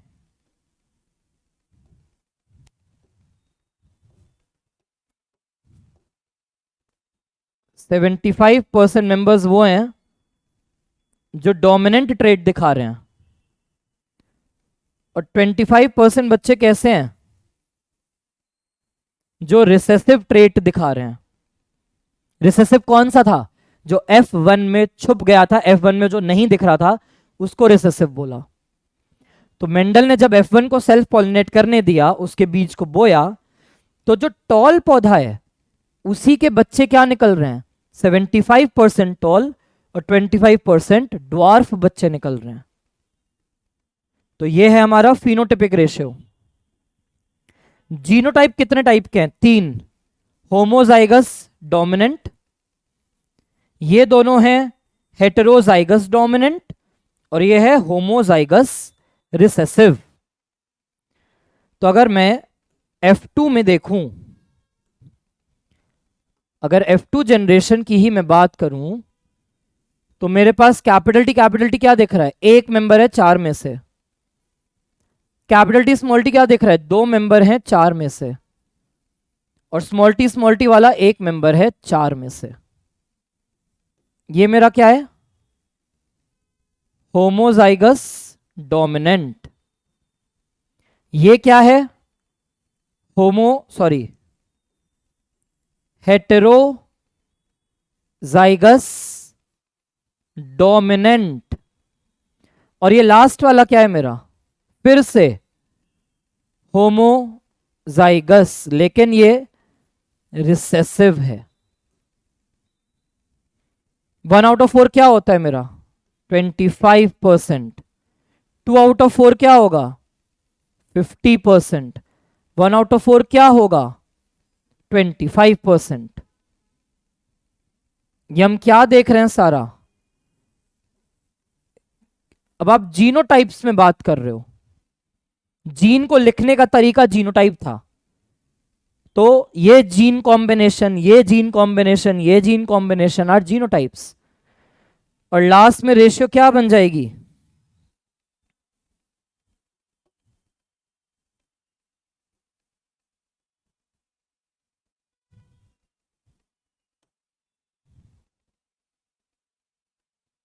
क्या रेशियो दिख रही है यहां पे? Capital T is to capital T small T is to small T small T. क्या दिख रहा है? क्या रेशियो आएगी? है 1:2:1। इसको हम बोलेंगे F2 genotypic ratio of mono hybrid cross. ठीक है, दिस इज दी जीनोटिपिक। यहां पे जीनोटाइप्स को रिप्रेजेंट किया है, यहां पे फिनोटाइप्स को रिप्रेजेंट किया है। ठीक है, अब इसके बेसिस पर मेंडल ने क्या बताया? यहां पे मेंडल ने यह देखा कि जब आप F2 की बात कर रहे हो तो जो कैरेक्टर छुप गया था, जो फैक्टर छुप गया था, F2 में वो फैक्टर एज इट इज वापस आ गया बिना किसी ब्लेंडिंग के। जैसा पेरेंट का ड्वार्फ था F1 में तो पूरा छुप गया, लेकिन F2 में पूरा का पूरा ड्वार्फ वैसे ही था जैसा पेरेंट का ड्वार्फ था। ये जो ड्वार्फ था दिखने में, ये कैसा ड्वार्फ था? जो आपने पेरेंट जनरेशन का ड्वार्फ लिया था दिखने में बिल्कुल वैसा था।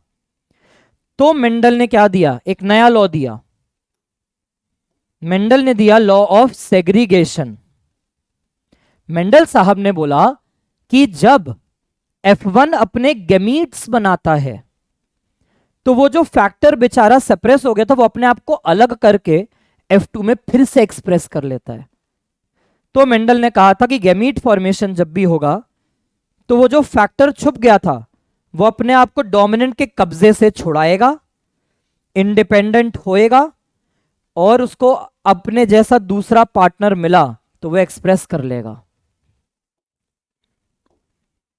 अगर कैपिटल टी के साथ कैपिटल टी है तो टॉल, स्मॉल टी को फिर कैपिटल टी मिल गया तो सप्रेस्ड ही रहेगा, अगर स्मॉल टी को फिर कैपिटल टी मिला तो सप्रेस रहेगा, लेकिन स्मॉल टी को स्मॉल टी का साथ मिल गया तो एक्सप्रेस हो जाएगा, अब वो ड्वार्फ दिखेगा। तो ये कैसे हुआ? दिख रहा है यहां पे साफ साफ कि ये दोनों अलग हो रहे हैं गैमीट्स में, चाहे मेल हो चाहे फीमेल, कैपिटल टी और स्मॉल टी एक दूसरे से अलग हो जाते हैं। तो ये था मेंडल का सारा क्रॉस। ठीक है,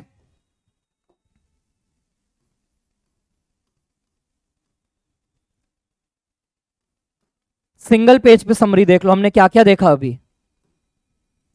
हमने कहा हमारा एक पेरेंट क्या है? Tall, capital T capital T.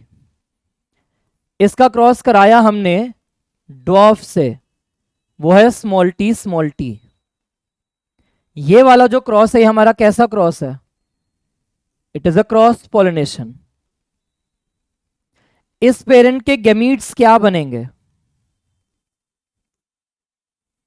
इसके गैमीट क्या बनेंगे? सारे गैमीट कैपिटल टी होंगे और ड्वार्फ में सारे गैमीट स्मॉल टी होंगे। जब इनका फर्टिलाइजेशन होगा, जब ये सिनगैमी कराएंगे, तो अब आपके पास जो बच्चे आएंगे उनको आप बोलोगे F1 जनरेशन, और ये क्या आएंगे? Capital T small T. क्या बनेंगे? सारे टॉल। ऊपर होमोजाइगस है, नीचे हेटेरोजाइगस टॉल है। फिर मुझे पता है कि इन्हीं की अगर मैं बात करूं, इन F1 टॉल्स की, तो ये F1 से आगे गैमीट क्या बनेंगे? 50% गैमीट में कैपिटल टी अलील जाएगा, 50% गैमीट में स्मॉल टी अलील जाएगा। चाहे मेल हो चाहे फीमेल, दो दो टाइप के गैमीट बनेंगे, मेल में भी फीमेल में भी। F2 कैसे मिलेगा आपका? F1 को अपने ही F1 से क्रॉस करा के। कैसा? Self cross. अब सेल्फ क्रॉस को आप कैसे पढ़ोगे? एक स्क्वायर के मदद से। मेल के पास भी दो टाइप के गैमीट, फीमेल के पास भी दो टाइप के गैमीट्स, और जीन का कॉम्बिनेशन क्या बना? कैपिटल टी एक बार, कैपिटल टी स्मॉल टी दो बार है चार में से, और स्मॉल टी एक बार है चार में से। तो जीनोटाइप्स का रेशियो क्या दिख रहा है? एक बार, फिर ये दो बार, फिर ये एक बार, तो 1:2:1। लेकिन ये दिखने में कैसे होंगे? ये टॉल, ये टॉल, ये टॉल, लेकिन ये ड्वार्फ। तो फिनोटाइप क्या था? जो दिखता है। तीन मेंबर टॉल दिख रहे हैं, तीन मेंबर टॉल दिख रहे हैं। कितने में से? चार में से। क्या परसेंटेज होती है? 3/4, 75% होती है। एक मेंबर चार में से क्या है? ड्वार्फ। तो 25% मेंबर्स हैं ड्वार्फ, तो रेशियो क्या है? ये 3:1। तो फिनोटाइप रेशियो 3:1, जीनोटाइप रेशियो 1:2:1। कहां पर? F2 जनरेशन में। किसके? मोनोहाइब्रिड क्रॉस के। जब F1 आया तो देखा दूसरा फैक्टर पूरा दब चुका है, एक ही फैक्टर दिखता है, तो इन्होंने कहा ये लॉ ऑफ डोमिनेंस है। फिर उन्होंने कहा कि F2 में तो ड्वार्फ भी आ गया, मतलब जब F1 अपने गैमीट्स बनवाएगा, चाहे मेल मेंबर बनाए चाहे फीमेल मेंबर, इन दोनों अलील्स को अलग होना ही पड़ेगा। गैमीट में उन दो में से एक ही मेंबर जाएगा। एक गैमीट में दोनों मेंबर नहीं जा सकते, एक गैमीट में दोनों अलील में से एक ही कॉपी जाएगी, और तब जाके ये पनेट स्क्वायर बनेगा और ये कॉम्बिनेशन आपको दिख पाएंगे। ठीक है, क्लियर?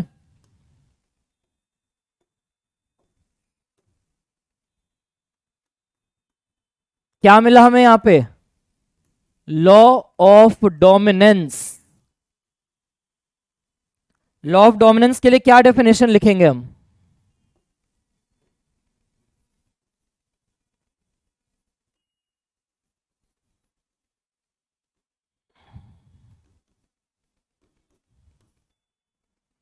लॉ ऑफ डोमिनेंस के लिए हम क्या लिखेंगे? हमने क्या देखा कि in a dissimilar pair of allele,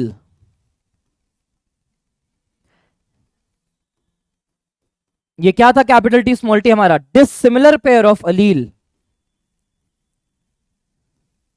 one allele dominates, capital T वाला डोमिनेट कर रहा है किसको? Dominates the expression of other allele. तो हमने क्या कहा था कि जो डोमिनेट करे वो डोमिनेंट अलील, और जो दब जाए अलील, इसका एक्सप्रेशन छुप गया है, सप्रेस हो गया है बेचारा, तो ये हो गया हमारा रिसेसिव अलील। तो ये था लॉ ऑफ डोमिनेंस कि जब भी डिसिमिलर होगा तो एक का एक्सप्रेशन दिखेगा, एक का एक्सप्रेशन नहीं दिखेगा। जिसका एक्सप्रेशन जो अपने आप को दिखा पा रहा है वो डोमिनेंट, जो नहीं दिखा पा रहा वो रिसेसिव। और लॉ ऑफ सेग्रीगेशन में क्या बोला इन्होंने?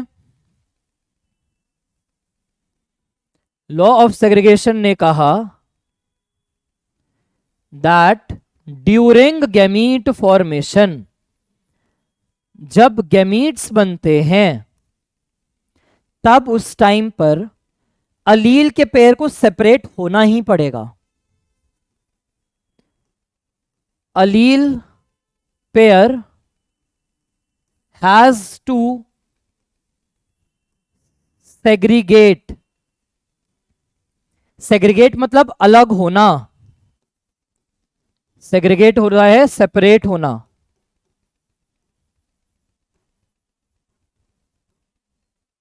लॉ ऑफ सेग्रीगेशन कहता है कि गैमीट बनते टाइम अलील के पेयर को अलग होना ही पड़ेगा, such that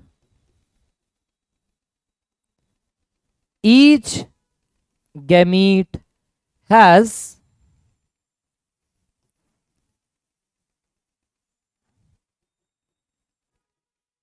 one type of allele. हर गैमीट में उस पेयर का एक टाइप मिलेगा। अगर कैपिटल टी है तो इसके तो हर गैमीट में क्या मिलेंगे, कैपिटल टी। अगर स्मॉल टी है तो सारे ही गैमीट्स के अंदर क्या मिलेगा, सिर्फ एक small T.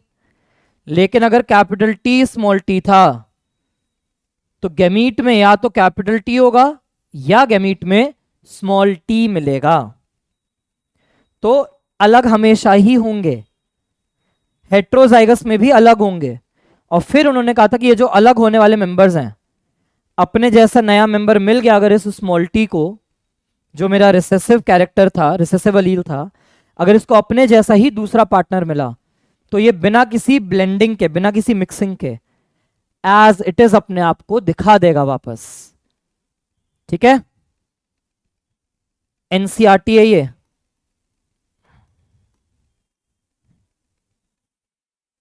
Law of dominance में एनसीईआरटी में क्या क्या लिखा हुआ है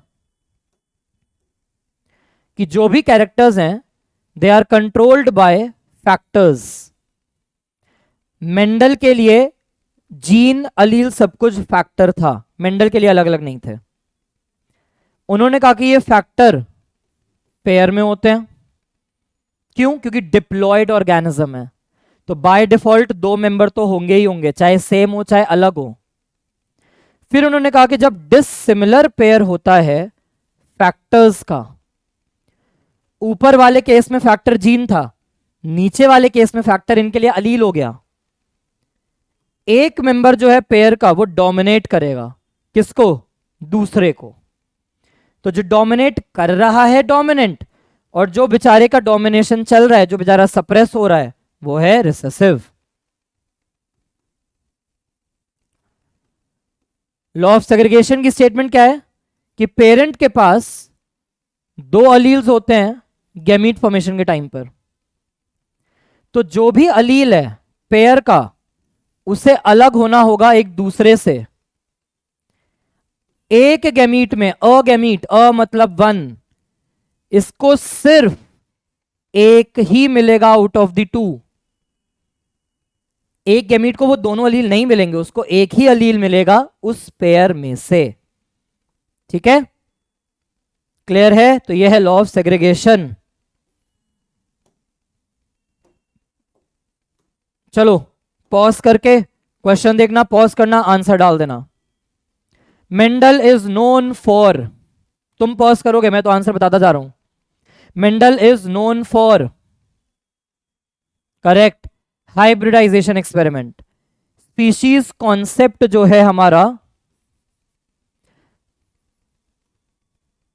मेयर नाम के साइंटिस्ट थे उन्होंने दिया था। क्रोमोसोम की डिस्कवरी अलग अलग साइंटिस्ट हैं उन्होंने किए थे, और उन्होंने मेज पे काम नहीं किया है, पी पे काम किया था। Next, total number of pure line Mendel ने कितने लिए थे? करेक्ट, मैंने क्या कहा था कि उन्होंने 11 पेयर्स पे काम स्टार्ट किया था, 22 पौधे लिए थे, बट 4 से रिजल्ट ही नहीं आया। अल्टीमेटली उन्होंने काम कितने पे किया था? एनसीईआरटी ने क्या बताया है उनके रिसर्च पेपर में, क्या था? 14 प्लांट थे, और कितने कैरेक्टर्स पढ़े? 7 कैरेक्टर। नेक्स्ट, इन ट्रेड्स में से ऑड वन आउट चूज करना है। वॉयलेट कलर का फ्लावर डोमिनेंट, येलो कलर का सीड डोमिनेंट, येलो कलर का pod recessive, axial flower dominant. NEET में भी ऐसे बेसिक क्वेश्चंस आते हैं, ऐसे बेसिक क्वेश्चंस, टफ क्वेश्चंस नहीं आते। नेक्स्ट, एक pure line round seeded P plant था, उसे रिंकल्ड सीडेड प्लांट से क्रॉस कराया है। F1 जनरेशन में क्या मिलेगा और कैसे एक्सप्लेन करेंगे? हमें पता है कि डोमिनेंट कौन है, राउंड, रिसेसिव कौन है, रिंकल्ड। तो राउंड और रिंकल के क्रॉस में सारे बच्चे क्या बनेंगे, हमेशा राउंड बनेंगे। और क्यों राउंड बने, कैसे एक्सप्लेन करेंगे कि F1 में सिर्फ एक ही टाइप का मेंबर आया था, लॉ ऑफ डोमिनेंस से। नेक्स्ट, बच्चे का जीनोटाइप है स्मॉल ए, कौन सा पेरेंट कॉम्बिनेशन है जिससे ये बच्चे बन सकते हैं? कौन सा पेरेंट कॉम्बिनेशन है जिससे ये बच्चे बनेंगे? करेक्ट, ये वाला। इससे सारे बच्चे क्या आएंगे, कैपिटल ए स्मॉल ए। इसके बच्चे आएंगे capital A small A and capital A capital A.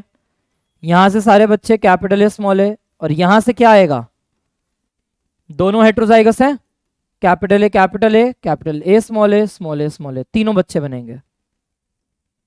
Next, F2 में जीनोटाइप का रेशियो मोनोहाइब्रिड के लिए क्या होता है? डायरेक्ट क्वेश्चन आते हैं जेनेटिक्स में से ऐसे ही। मेंडल ने मोनोहाइब्रिड के बेसिस पर कितने लॉ दिए हैं, कितने लॉस पढ़ लिए हमने आज मोनोहाइब्रिड क्रॉस पर? सिर्फ 2। तीसरा लॉ डाइहाइब्रिड पे आएगा। नेक्स्ट, एक टॉल और ड्वार्फ प्लांट में क्रॉस कराया, टोटल 120 बच्चे बने, जिसमें से 90 टॉल है और 30 ड्वार्फ। पेरेंट्स का जीनोटाइप ढूंढो। पॉज करो और सॉल्व करो। क्या बोला, 120 में से 90 आर टॉल, 30 आर ड्वार्फ। क्या रेशियो दिख रही है, 90:30, 3:1। तो 3:1 रेशियो कब आती है बच्चों में? 3:1 तब आएगी पेरेंट जब होगा कैपिटल टी स्मॉल टी। इसके क्रॉस से जो बच्चे बनेंगे वो आपको 3:1 रेशियो देंगे। Option number 2। यहां के सारे बच्चे क्या बनेंगे, ऑल टॉल। यहां से बच्चे क्या बनेंगे, इसके जीनोटाइप लिख दूं मैं, कैपिटल टी स्मॉल टी, और ये क्या है, कैपिटल टी कैपिटल टी। सारे ही बच्चे टॉल बनते, ये स्मॉल टी है, सारे बच्चे ड्वार्फ बनते। सिर्फ ये एक पॉसिबिलिटी है जहां पे हमें क्या मिलेगा,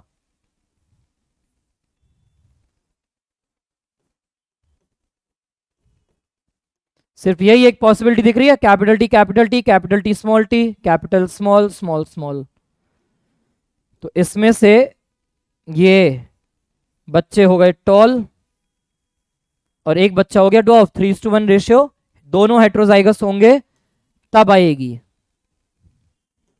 ठीक है, सो ये हो गया law of dominance, law of segregation, monohybrid cross, genotypic ratio, phenotypic ratio. अच्छे से जाके इसको वापस से रिवाइज करना। ठीक है, क्लियर? जो जो इंपॉर्टेंट था हमने सारा लिख लिया है। यहां पे एनसीईआरटी के अंदर घुस के बाकी लाइंस पे ध्यान मत देना, वो उन्होंने सारी मैथमेटिकल पर्सपेक्टिव से सारा समझाया है। अगेन, मेंडल की मैथ्स बाकी बायोलॉजिस्ट नहीं समझ पाए थे, तो तुम भी एनसीईआरटी की मैथ्स को समझने की कोशिश मत करना। जितना जितना हमने पढ़ लिया है, जितनी जितनी इंपॉर्टेंट लाइंस थी वो भी सारी इस नोट्स में आ चुकी हैं, वो तुम्हें सारी ध्यान रखनी है। ठीक है, मन लगा के पढ़ना, स्टे मोटिवेटेड, कभी सैड नहीं होना, बिल्कुल अच्छे से मेडिटेशन की प्रैक्टिस करनी शुरू करो, कंसंट्रेशन पावर इंक्रीज करो। I am with you. जो भी प्रॉब्लम्स है मुझे तुम कहीं भी बता सकते हो, चाहे पर्सनल मैसेज में, चाहे यहाँ पे कमेंट बॉक्स में। Till then, signing off, take care, bye bye.